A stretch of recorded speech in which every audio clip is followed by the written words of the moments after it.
Good morning. Today's project is to install a new electric panel here, and what I've got is a Blue Seas panel which I found, which is a power distribution panel, and this has 5 breakers on it, but I can put another 3 in to make for 8. So what I've got to do is make a cutout, and I have the template here, so I'll cut that out of the teak here on the side. It's teak covered plywood, and then remove the old panel. It's a small little old panel, circuit breakers, and install this unit.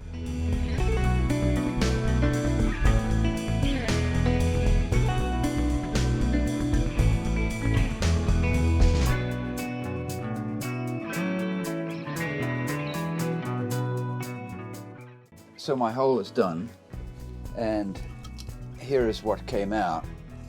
My piece of ply, which is probably what, 3/8 or something like that, and sort of juggling around with a jigsaw. Obviously there's times when you can't get in there, so I had to go upside down and sideways, but I think it's all good. So let's have a look how my little Blue Seas panel looks now.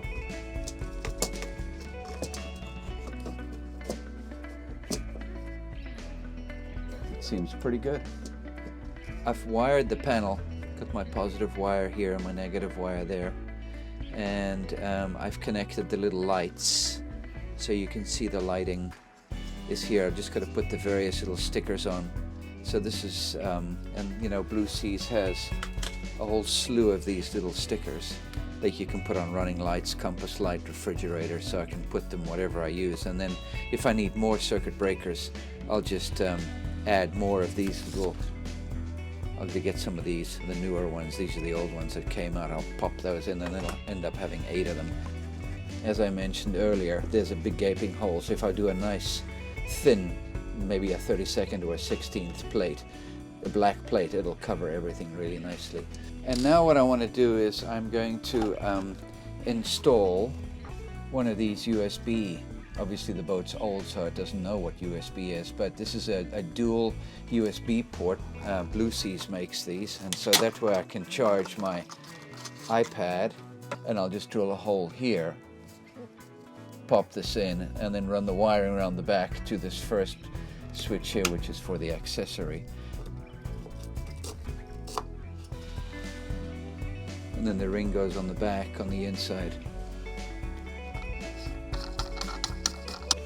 So I've made a template for my plate out of 2 pieces of paper because the paper wasn't big enough, but it goes in here, and I just marked, I had the plate in position, the actual switch box, and made marks, and that's how I'm going to do it. And then I just got to do the cutout for the actual plate, and then I'll screw this little plate in here, and that way we'll cover up all these ugly old holes. So now I've just got to strip the wire.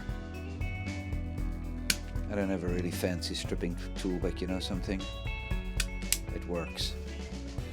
Then I grab these little guys, just twist the wire a little bit.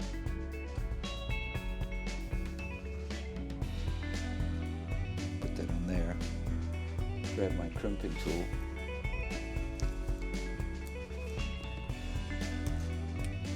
So here's the finished panel.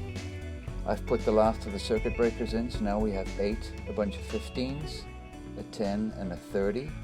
The 30 is for the autopilot. The other thing I also did was replace these 2 little push buttons, one for the horn, one for the windshield washer, and that was a suggestion from Rufus at Key Electronics. Those guys are just amazing. Rufus also made this little faceplate for me that covered up the ugly hole there, and so the whole thing is finished, and it looks really nice, and a nice upgrade. So thanks to those guys in Portsmouth.